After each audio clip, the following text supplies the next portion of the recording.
Welcome to A Balanced Life with Dr. Jacquie here on the Black Star Network. And today we are talking about the S word, stress. It is April, and as we move into Stress Management Awareness Month, our guest today has some tips, some tricks, and some tools in order to get you on your stress management journey. I know it is difficult to figure out in this lifetime how to eliminate as well as alleviate stress. But let me tell you, whether it's biblical, spiritual, cultural, social, emotional, or physical, stress will show up in your life when you least expect it. That's why stress is considered the silent killer. And today on our show, we have our guests, Stacey Owens, Katrina Smith, Dr. Aaron Bishop, and Dr. Tierney. Welcome in, everybody. Oh my goodness, the S word is almost like a cuss word these days.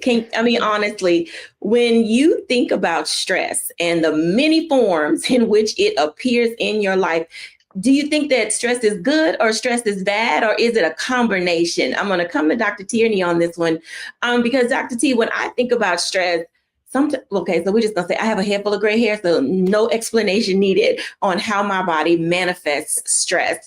Talk to us about stress and ways in which it can show up in everyday life. Yeah. So to your first question, is stress good? Is it bad? I do not see anything about stress as being good. Okay. I know there are some people that say, oh, I work better under stress. No, sugar, you may think you do, but your body and what's happening internally is not working optimally. And I think that's the thing we need to really understand about stress, that it's not just an emotion. A lot of times we regulate stress to just a feeling or an emotion or, but stress is something that happens internally in our body. It affects our hormones. It affects our digestion. It affects our mental clarity. So I think when we're really talking about stress, we need to really put it in its proper perspective, that it is something that happens in us as well as it elicits a feeling from us, And so I think when we look at it that way, we'll really take stress more seriously, because I don't think we're taking stress seriously. We've normalized it. Right? Life is stressful, or, a lot of times we feel like we're being more productive when we're feeling the pressure and the stress of it. But really, stress is just as bad as a lot of the physical ailments that we think of. So when we're thinking about, cancer, when we're thinking about, stomach ulcers, when we're thinking about all of these different things, that we wouldn't just normalize that and say, oh, well, no, I don't have to go to the doctor. I just, vomit a little bit every day. Like, no, you would go to the doctor for it, because that's not normal. Stress is the same thing. And a lot of these ailments that we're walking around with in our bodies, they actually come from stress, like stomach ulcers. So when we're thinking about stress, and is it good or is it bad? No, sugar, ain't nothing cute, ain't nothing fun, ain't nothing good about stress. You bring up a very good point. Katrina, talk to us for a moment, because stress manifests. And sometimes people say, oh, you're paranoid, or you're overthinking things, or, that's all in your head. I hate when people tell me how I'm feeling, in the sense of, oh, that's not real. Oh, you can't be feeling that. It's like, how do you know what I'm feeling? That in itself is annoying and equally stressful when people don't believe you when you say that things are really showing up because of some trigger, some resolved issue, some stress related concern in your life. How do we manage people in our space who have a tendency to kind of tune us out because they think we're being over dramatic? So managing people that we come in contact, you have to start setting those. And I'm going to use something Dr. T says. We have to know the difference between boundaries, right? You have to limit people that do not hear you or allow you to be your best self. People that really want the best for you will allow you to express what you are feeling. There's a saying out there right now that says, we listen and we don't judge. You just need a couple of people that listen and do not judge. As you work throughout your stress, you need to start journaling, picking up what shows up when you're stressed. What happens? Maybe you walk into your work environment and you see Miss Susie, and she stresses you every time you see her. What are you going to do when you see Miss Susie? How do you work around that? There are people that cause you stress, and you have to be okay with walking away or finding a strategy that allows you to be the best person that you can be in that environment. Environment. Bishop, talk to us about environment. Because sometimes you can't help who you're around. And most of us, okay, I'm sorry, audience, I'm not going to say that. Some of us, we match energy. So I can give it as well as I can take it. So how do we deal with environments that press us toward not only stress, but acting out of character? Let's talk about the environment, correct? Because when we talk about environment, I think Dr. Tierney said that stress, or Dr. Jacquie said stress is a silent killer. Mm-hmm. So we have to acknowledge that when we are in a stressful environment, we are in a community of killers. And some people kill your joy, kill your peace, kill your strength, because they drain you, because when they are around you, they just bring more stressors on. And the thing about stress is that it doesn't discriminate. That stress can definitely attack all facets of your life. And so you have to definitely manage the pressure of that environment. And when I talk about pressure, you know how when you were young, still today, you have peer pressure. Those stressors and those things that are of human form, or even has the personality of human nature, can become stressors on your life, and you have to manage those. And so one of the things I do to manage the pressurization of my environment is I get ahead of the environment. I get ahead of the environment by trying to start my day early. See, a lot of people, they have this pressurization of time that condenses the environment they're in, because you got to do so much in this space of time. And that space of time, it brings more stress. I got to do it from 9 to 5. But do it from 5 to lunch, breathe, have some space, then finish the second half of your day. Because that is what has helped me manage my environment, that I get ahead of it by saying, I'm going to start my day early. My father taught me these things a long time ago. He was just a country boy from Newberry, South Carolina. He said the early bird gets the worm, which means I got to take advantage of the opportunity that's afforded to me every day, instead of being in that pressurized environment where it begins to rob me of my joy, rob me of my peace, and rob me of my victories. And so that's what I do. And I hope that everyone controls or maintains their environment by things that are of human nature and things that are just people or things that has a personality to rob your joy. Let's talk about that for a moment. Stress does rob you of many things in life. And I want you to go around and think about that for a second and share with our audience, what are they being robbed of if they don't recognize stress and they don't find ways to deal with stress? And I'll start. I've been in that space before where stress has been a very big part of my life. When I was younger, burning the candle at both ends, trying to, do too much, living this life, that life, and all of those things. And I think as we grow, we learn how not to take on everything. So I would say for me that my first understanding related to stress is discovering what's not for me. I think that was my biggest lesson in life as I rounded out my 20s and came into my 30s. Is like, if it's not for me, I'm not going to be involved with it. And I think that that is one thing that has stuck with me related to stress, and understanding where my stress can begin in the beginning is it's not for Jacquie. So why you in it? So jump in, whoever wants to go next, because I think I see your wheels turning and it's like, let's go. Well, and I'll jump in and I'll just stick with my same kind of thought process. Stress robs you of good health. If we don't have good health, then what do we have? Your health is truly your wealth. And so every time we allow ourselves to get into a stress spiral, we are giving away our good health. Okay. So that's what I would say. Stress robs you of good health. Like that. I would tell you that no one is exempt from stress. If life is going to life, then stress is going to stress. And, sometimes when we try to operate under stress, you're rolling the dice to see what the risk is with the reward. So you're like, man, I'm going to try to make this work. And guess what? I was successful. But why live in a high stress environment? Why live in that type of stress induced opportunity when you can just manage it better by saying, you know what? I'm going to definitely be more strategic than stress. See, some people are struggling with managing life because they let life manage them.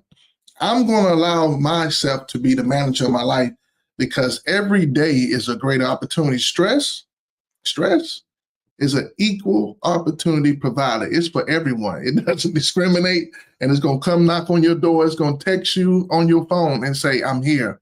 But when you're there, are you ready? And so that's where I am in this thing called stress. Katrina. I think stress robs you of your peace, right? When you're stressed, you're not at peace. Dr. T said it, your health, life be lifing, as Dr. Bishop said, but it robs you of your peace and your joy. And that is something that you should have control over. As you move about your daily life, you should stop and be reflective about what am I grateful for? Start creating that gratitude. I'm grateful for being here. Don't let stress control you. I like that. When we come back after the break, let's jump into ways that people reduce stress. And these are some good ones. Let me just tell you, these things that we have going on in our life, they're going to get at us, but you can also get ahead of it. We'll be back in a moment after the break.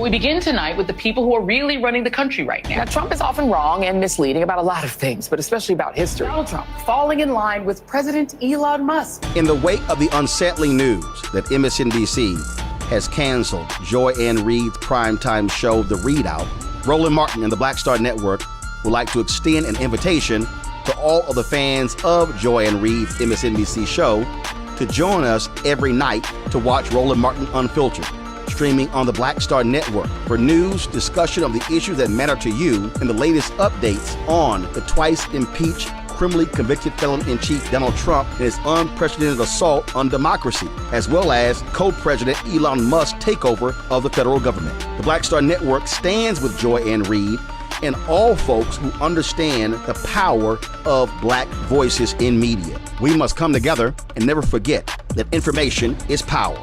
Be sure to watch Roland Martin Unfiltered weeknights, 6 p.m. Eastern at youtube.com/Roland S. Martin or download the Black Star Network app.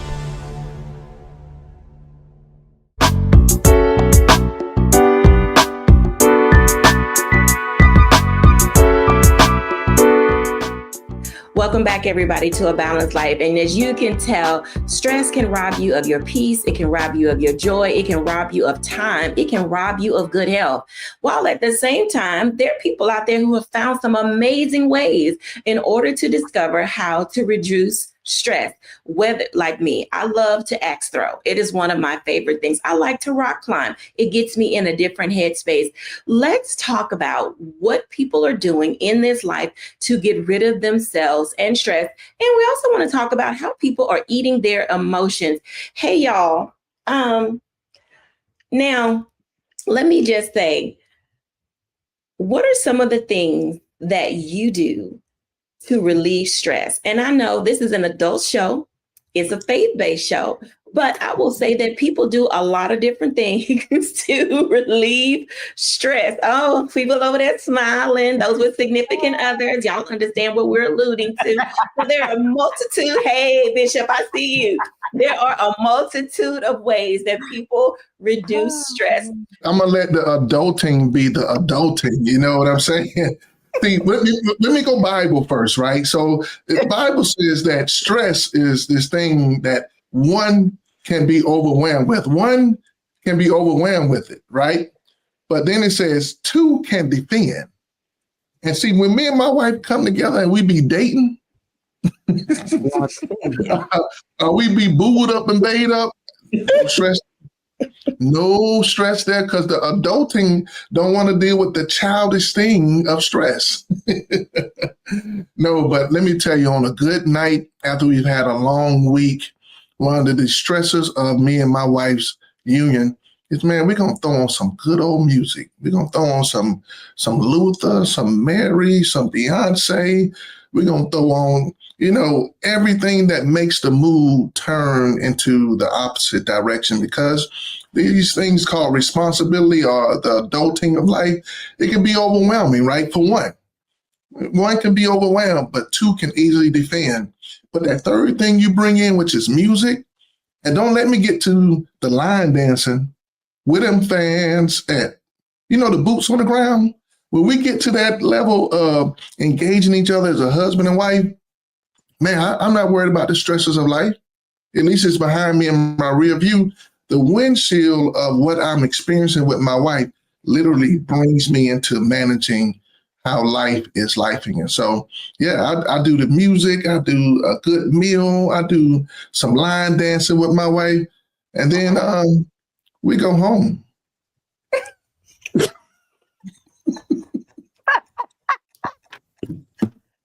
That smile said, no, we go home.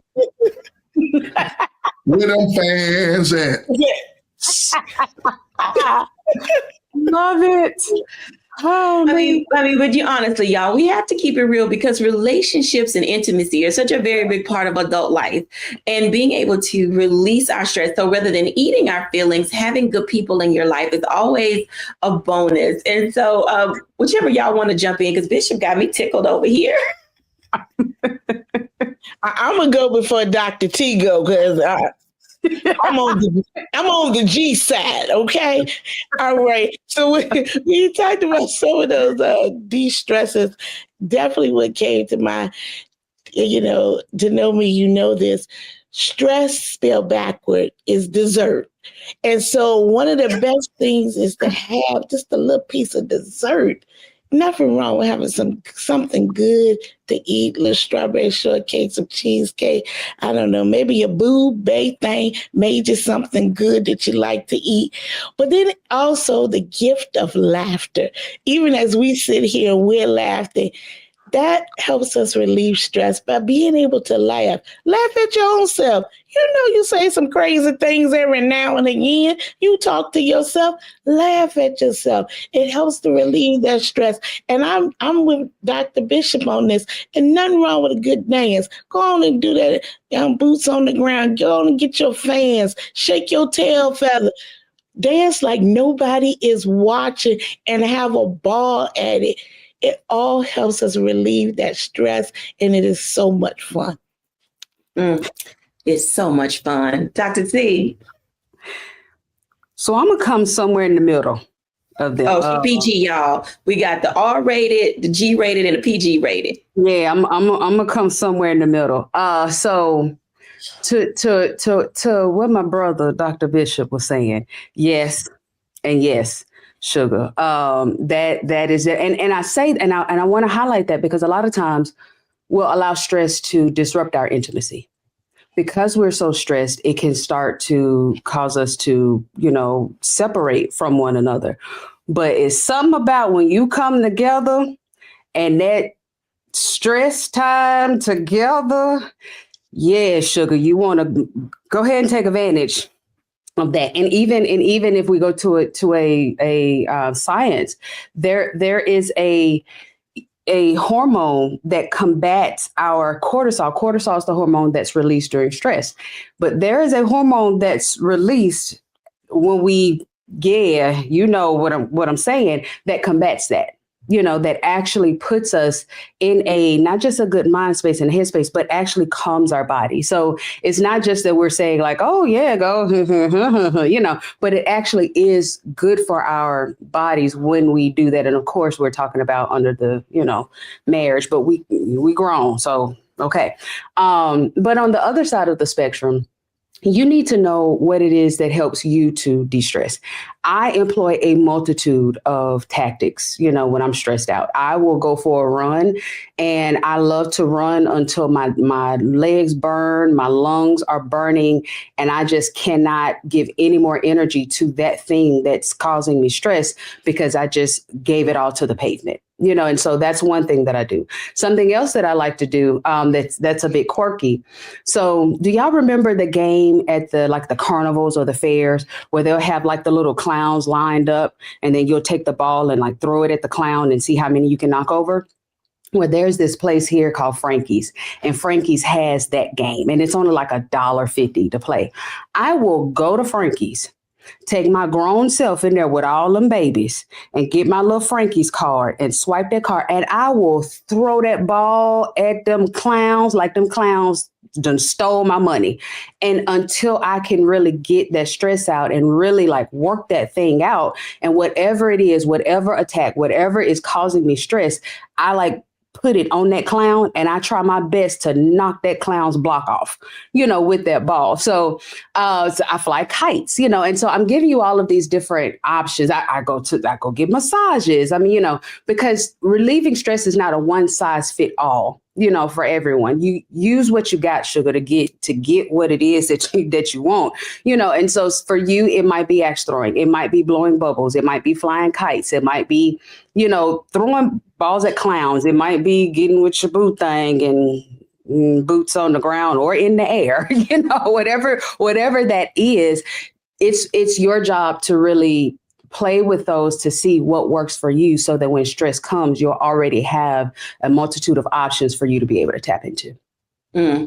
Multitudes of options are really good. So Dr. T was talking about cortisol, let me get the word right. Yep, oxytocins and endorphins. All of those get released. I had to check my notes and make sure I said it right, because I don't want anybody to talk about I was saying y'all could have Oxycontin. I didn't say that.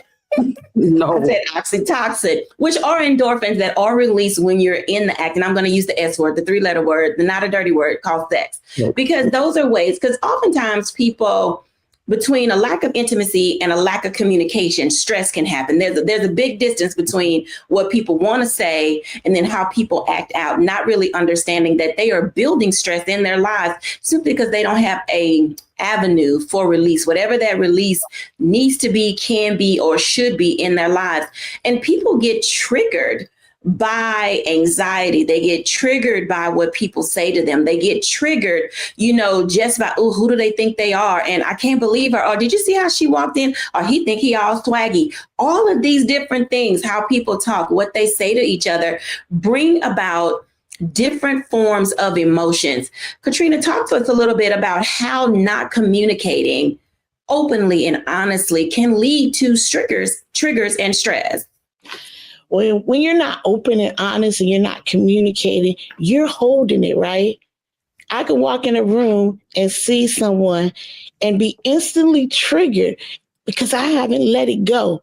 That person doesn't know what they've done to me. They don't know that 2 months ago you walked in, you didn't speak to me, and now I'm pissed off. Like, what did you do to me? And who does she think she is?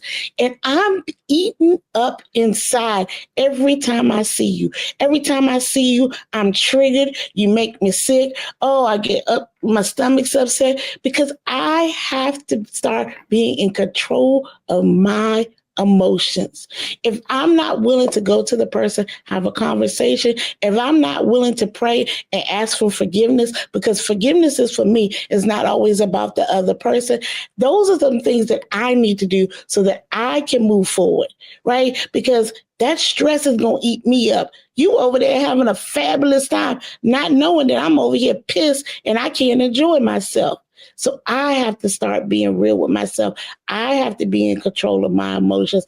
I need to work on me. If it means having a conversation with you, if it's sitting down to say, hey, did you know this happened? And this is how I felt. If you feel that it's not going to be perceived by the other person, then you go ahead and you pray and forgive that person so that you can move on and you can unburden yourself with that stress so that you can enjoy yourself. Hold that thought. When we come back after the break, I want everybody to chime in. I'm going to start with Dr. Tierney because let's talk about that. We need to really unpack what it means to be burdened and bothered. We'll be back in a moment after the break.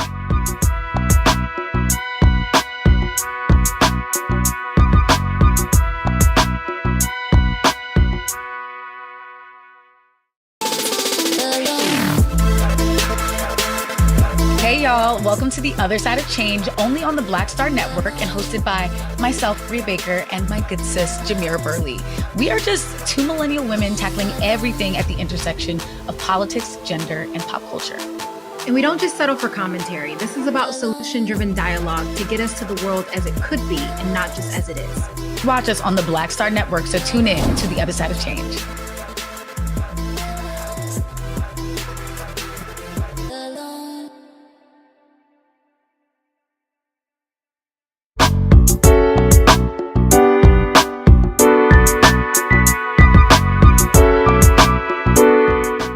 Welcome back, everybody, to A Balanced Life. And let me tell you, you're getting some wisdom keys today. Hey, Dr. Tierney, let's talk about that for a moment because communication and things that go unsaid can literally be problematic for people in their lives. So what does it look like, Dr. Tierney, to be bothered and burdened?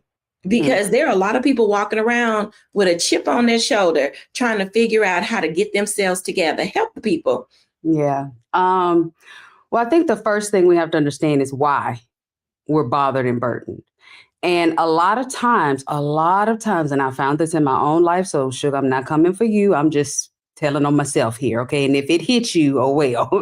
But a lot of times we are burdened and bothered because of a C word, control. Mm-hmm. We're trying to control them. We're trying to control that situation. We're trying to control this, control that, when really the only thing we can control is ourselves.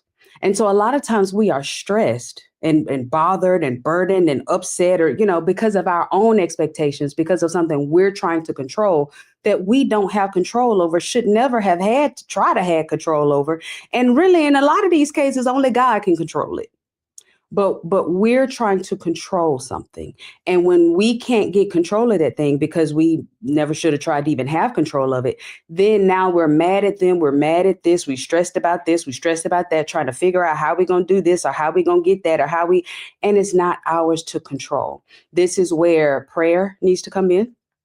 Because we've talked about, stress and what it can rob you of, and what Katrina said it robs you of is your peace. And remember, I've said before that peace is a person, and so when we are in stress, we are often not in prayer. And when we are not in prayer, we are disconnected from the Prince of Peace, and oftentimes when we are in control, we are not giving that thing to God. We are not letting Jesus take that wheel. We are the ones that's trying to drive the bus and we are driving ourselves off a stress cliff. And then wondering why that thing is not manifesting the way that we want it to, and so I think before we can really start to truly tackle the stress and truly what is the tactic that works best for me, we have to get to the why of why we're bothered, why we're busy, why we are so, stressed about this thing, release our control that we think we're trying to have over that thing. And you will find your stress start to, release almost on its own. And then again, in what I said, identifying what are your stress relief tactics and making sure that is not something that's detrimental to you, because some of the things that we're doing to relieve stress is actually causing us more stress, and so there's nothing wrong, like Katrina said, there's nothing wrong with a little piece of strawberry shortcake. There's nothing wrong with, maybe hanging out with friends and going shopping. But if that is always what you turn to, and now you are in debt, and now you got to have all the cake, and now you drinking and drinking and drinking and drinking and drink, and now it's a whole lot of sex and we addicted to that thing, or as Dr. J was saying, whatever drug things that's coming in, because we're trying to manage it in that way, that's detrimental. Okay. And that's going to ultimately cause us more stress in other forms, financial stress, relationship stress. We're opening the door to more stress in that way. So to keep us from going down that stress slope, We have to get to the why am I so busy? Why am I so bothered? Why is this burdening me? So why am I so stressed? What am I trying to control? And then make sure we are connecting with the Prince of Peace, and that then guiding us to that stress relief that ultimately we really want. Absolutely. Dr. Bishop, talk to us for a moment about these things, because oftentimes people are bothered by things that they have no business in, let alone being bothered by. So how do we, and I know I always say, and men do things differently. And I honestly agree with that. Men do approach life and the things that they face differently. So educate us in that regard for us here and our viewers.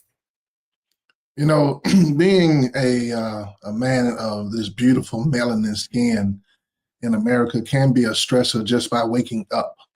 And, the fact that you operate in such a high level of protectiveness to make sure that everyone under your last name, authority, your family unit is always taken care of.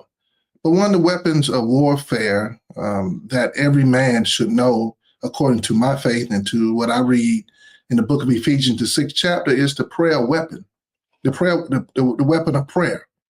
And one of the things I've learned is that although life be lifing and stress comes and goes, one thing has happened to me is that it has increased my prayer life. And there's power in being a praying man. There's power in knowing the understanding of what prayer can do.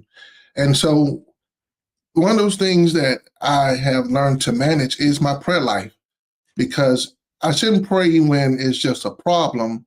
I should pray preventive prayers of problems. So that's one of the things that I walk according to my faith. But also, when we look at coping mechanisms, right, when we learn how to use coping skills to deal with stress as men, we can't over-medicate, because at the end of the day, everything that we do in response to stress is therapeutic. And some men, we can over-medicate because we haven't balanced. That's one of the things we have to practice, balance what is our approach to breaking down stress. And the truth is, we're not just breaking down stress, we're breaking up stress. I love how Tupac said that many of us are just a rose that grew through the concrete. And in life, you have these controlled environments or these issues that are strong as concrete that is becoming a burden on your growth and your development. And that's when you have to pray for your breakthrough. You have to pray for God to give you this balance of things to allow you to shatter the concrete so that you can continue to grow. And the thing I've appreciated about stress, because you have to also appreciate and acknowledge stress, is that stress can help you grow, because you have to grow and learn from all of those things that are stressing you so it doesn't continue to stress you out. I say this, I always use this in my speeches, that stress can be an invisible tax. It's something that is taxing on your life and robbing you of your joy, your strength, your peace. But when are you going to say I paid enough tax in that certain circumstance or that situation? I'm going to approach it differently now. As men, we have to understand how to reduce that thing or reduce that opportunity or reduce that scenario so we can learn from it, so we can grow from it, so we can become better men. And here's the last thing. What about community? You're not alone. You're not in this struggle by yourself. Find an environment of people who will lift you up rather than tear you down and be that burden. And when you do that, you'll find that community of people who becomes a coping mechanism to help you have a greater coping skill in dealing with everything you can't control, because you have to control the controllable. Controlling the controllable. Bring Katrina in for a second, because Dr. Tierney and I don't live in this lane. We ain't got no kids. However, Katrina and Bishop raised Black sons. And oftentimes the level of stress that a parent a mom and a dad go through raising a young Black male in today's society brings about its own stress. I'm going to start with Katrina, because I want to know, how as a mother do you manage the stress you have with your sons and your Black grandson? Sons, as a matter of fact, because we've added to the family. So you got 2 sons and 2 grandsons. So how do you navigate these things as a mother and grandmother? First, let me say, I spend a lot of time on my knees. I pray constantly without ceasing for all of my children, but that extra prayer for my young men, my sons and my grandsons. The stress that parents feel is unimaginable. The conversations start when that child is off to school, as young as 4 and 5. That they must realize who they are, whose they are, and what is out there waiting for them in the world. That stress you carry with you constantly. But I always put on my armor. I'm always prepared for it. I stand in the gap and pray for those Black boys of mine and my Black grandsons continually. I am always in the gap. The stress, though, is something that for people who are just starting off, you're worried. You're consistently worried from the time they leave your house, they get on the bus, to what happens at school, when they're on the playground, who they're eating with, what is being fed to them in their minds at school, what are they exposed to on a regular basis, who are they befriending, what do their parents believe. So that's a huge stress, right? But what you can do as a person is to surround yourself with a faith community. People that think like you, that are willing to uplift your children, that are good role models, that are willing to help support you along the journey of making sure that these young men see how to be impactful in the world that we live in right now. It is not an easy task. I kid you not. It can seem daunting, but you find that community that will support you and your sons and grandsons that are willing to gird them up and pour into them what they need to survive. Bishop. Well, I would tell you that you magnify God and you amplify yourself. And what I mean by that, I got 2 eyes, right? I got 2 ears. That's on my body. But the number of eyes and ears I got in my community helps me tell where my son is at all times. I mean, this thing called cell phones, that you can take pictures with. I've gotten a number of pictures of people saying, I got eyes on your son, and show me a picture. And so he doesn't know that it takes a village to raise a child, right? Especially a Black boy. And when he's around here, he's constantly being reminded, son, pull your pants up on your butt. Hey, son, hey, I know your daddy, right? And the truth is, there's a lot of pressure that comes with it. But guess what? Pressure don't bust pipes, it busts people, right? That's what people believe. But it doesn't bless those who know how to perform. My son gets reminded all the time, son, your dad and your mother, for lack of words, they out here. Well, where are they? Right here in front of you. And so my village, my team, my people who know what my son looks like, because I'm constantly saying, here's what my son is doing. Here's a picture of my boy on his 16th birthday. They know this is Peyton Isaiah Bishop. And that guy doesn't go anywhere without someone knowing, son, remember you come from some people. And that is what has helped me reduce my stress. Because when he goes in certain environments, the sheriff department, who are great friends of mine, know who he is. His teachers, his coaches, my fraternity brothers, church people, people that I support in the community are all a part of that village. And so I constantly magnify God, but I have amplified me. I love that. When we come back after the break, let's talk a little bit about ending entanglements. I know we haven't heard that word in a long time, but Our young people need to understand the value and importance of being able to separate themselves from people, places, and things that can get them caught up, because we might not always be there to catch them, and that causes us stress. We'll be back in a moment after the break.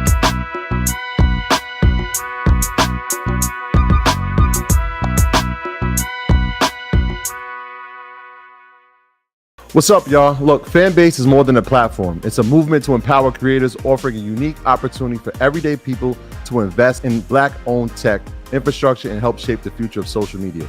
Investing in technology is essential for creating long-term wealth and influence in the digital age. The Black community must not only consume tech, we must own it. Discover how equity crowdfunding can serve as a powerful tool for funding Black businesses, allowing entrepreneurs to raise capital directly through their community through the Jobs Act.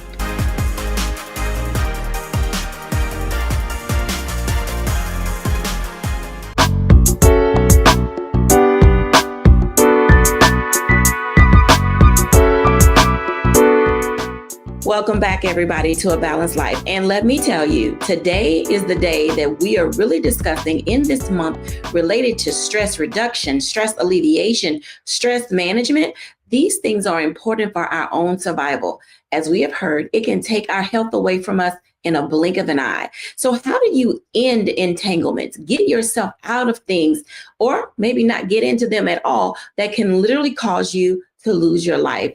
Welcome back, everybody, because today is the day that we want to be able to share with you what it means to determine and recognize when you are too caught up in a thing. And I'm gonna start with Bishop, because, you know, people can get caught up and not realize they're caught up until it's too late.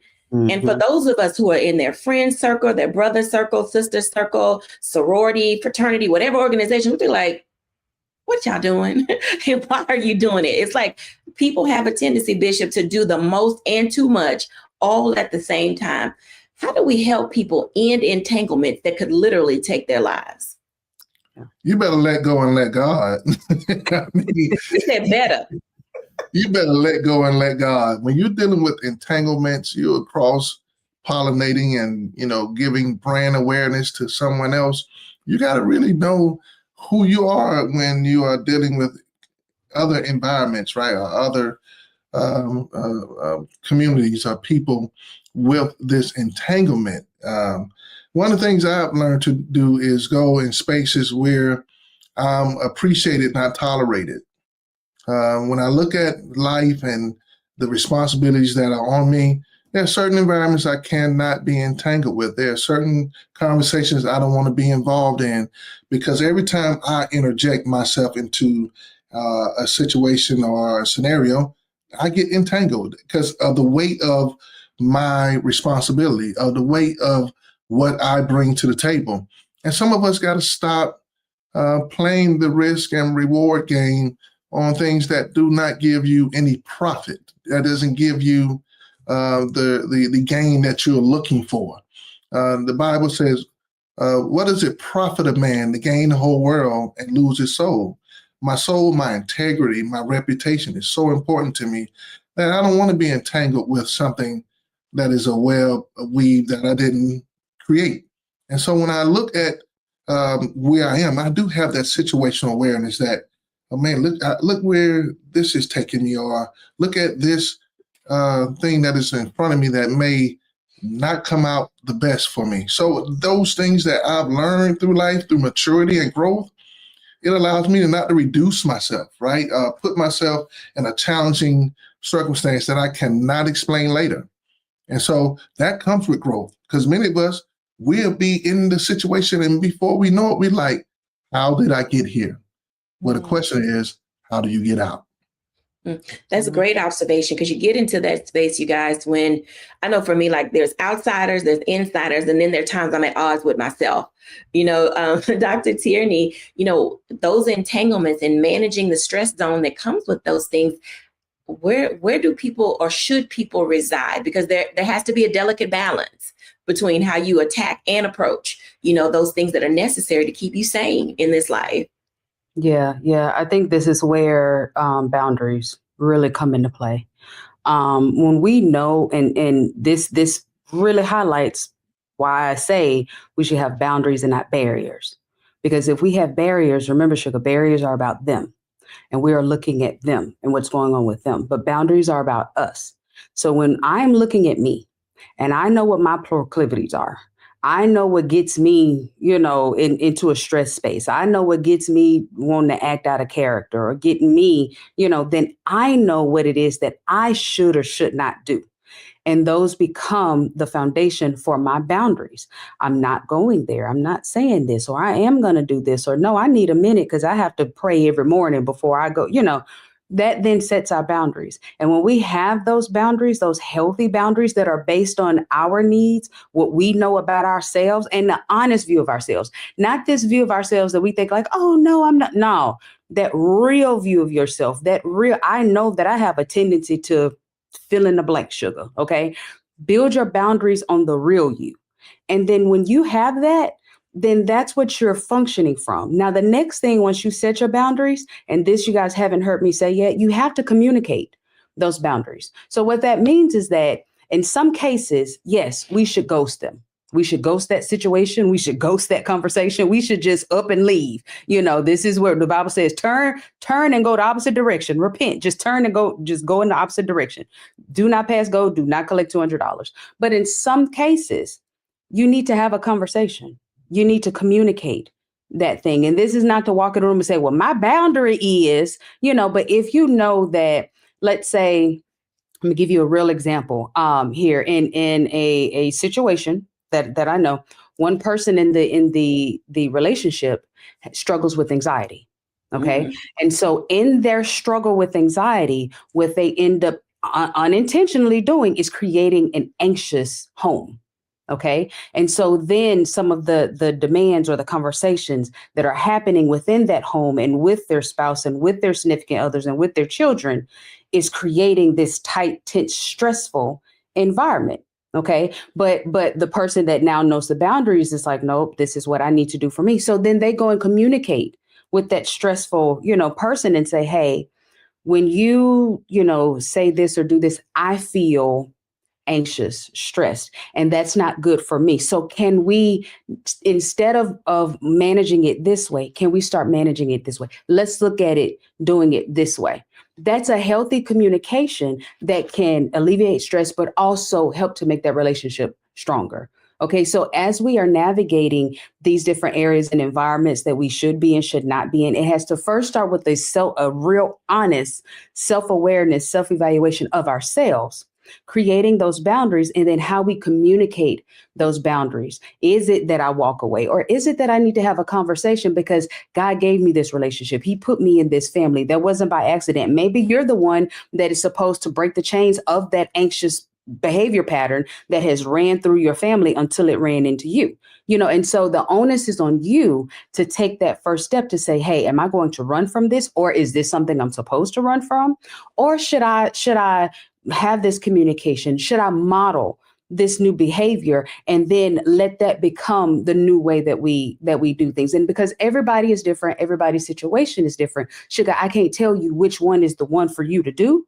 That's something that you have to evaluate. But of course, like y'all know, I give a free 30-minute session where we can have that one-on-one and I can help give you more in-depth guidance, on that. But because everybody is different, this is how you should then be asking yourself that question or coming to talk to me so that we can look at this thing to see how you can manage this stress and what it is that you should be doing to remove yourself from these stressful environments, these stressful situations, and potentially help those around you do the same.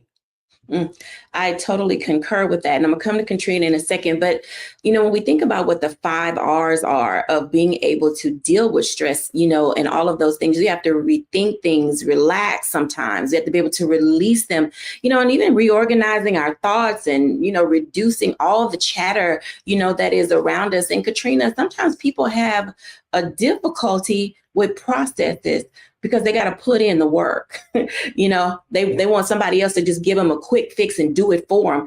And that's not going to help them, as Bishop said, grow into what they need to in order to do what's relevant for them. How do we manage the process of dealing with stress? So when we think about managing the process, there is no quick fix. You didn't get to this point overnight. So it's not going to be an overnight fix, right? So the process about how do we do this, you hit on something, Dr. Jacquie, when you talked about the 5 R's. So looking at some of those R's, take time to rethink. Rethink how you got there. Think about relaxing. How does that equate to self-care? How do you take time and make time and create a space where you're able to process what is going on? And then reorganizing. I think about that. That's one of the big R's out of the 5 for me personally, is reorganizing. You have different seasons in your life. And as you go through the different seasons of your life, you need to reevaluate where you are. You need to reorganize to put things in proper order. So what works, and I like what Dr. T said, what works for one person won't work for every person, right? But if you're journaling, if you're reevaluating, if you're meditating and spending time with yourself and going back, and you are taking the time and putting in the work to assess yourself and see what is best for you. Now, you may not be able to do it by yourself. You may need a coach. You may need someone to help you, to shape and to provide that extra structure for you as you go along. But you must commit to doing the work. You must realize and own it. Raise your hand and say, I own it. I need help. I need help with being the best person I can be and putting this stress aside. So you have to be willing to take the first step. You have to be committed for the long run. This is not a 2K, a 3K. It's a journey. You need to pace yourself. Find people along the way, whether it's a coach, your pastor, trusted individual, therapist that can help you with the structure so that you can reach your end goal, which is to remove the stress so that you can be the best person that you can be. I like that. So I'm going to ask Dr. Tierney and Dr. Bishop to give us. So Katrina said, I want us to give our audience a take time to. So Katrina said, take time to take the first step and to pace yourself. If you're giving someone this same, Dr. Bishop, what would be take time to, and then Dr. Tierney, take time to? Mm-hmm. So what I want to believe is that you take time to let them do them. Mm-hmm. I'm in this let them season, like let them mess around and find out. Like too many people are entangling themselves in your business when you need to stand on your own business. And one of the things I've learned to do is just say, let them do them. Let them find out. Let them, right? Let them be frustrated. Let them be angry. Let them be disappointed, because at the end of the day, take care of yourself. I love that. Dr. T. Yeah. Dr. Bishop ended right where I was going. I was going to say, take the time to keep your eyes on your own paper. Be that stepping up your self-care. Be that scheduling a free session with me. Be that more time in prayer. Be that reevaluating or setting your boundaries. Be that looking at the needs for your house and your health and your home. Whatever that is, if we are so focused on what they're doing or trying to control what's out there, then we're not keeping our eyes on ourselves. And so for a lot of us, we can alleviate a lot of this stress if we just take the time to keep our eyes on our own paper. I love that. Keep your eyes on your own paper. When we come back after the break, I'll give my reflection.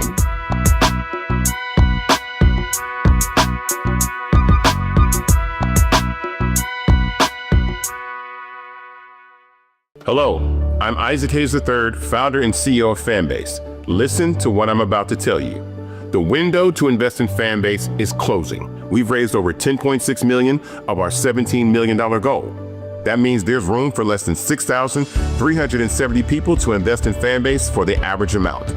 The minimum to invest in Fanbase right now is $399. That makes you an owner in Fanbase today.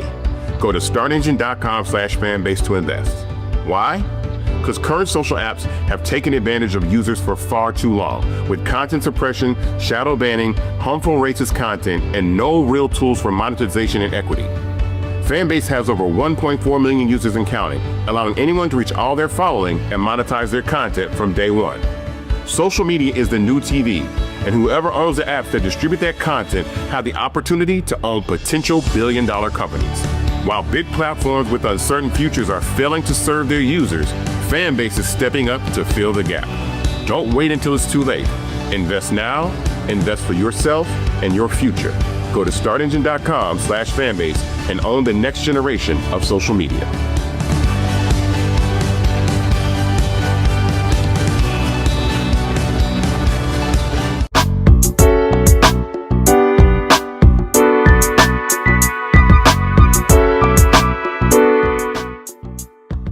Welcome back, everybody. As you can tell, discovering how to have a healthy mind and managing stress isn't easy. It takes a lot, and it's up to each of us to give ourselves that responsibility of being able to say, I got this, I know I can do it, but sometimes we can't do it by ourselves. So in this season of your life, allow yourself to bring other people in after you've taken time to evaluate, reassess, reorganize, take some deep breath and relax, and then move into what is for you. Thank you for watching. Bye now.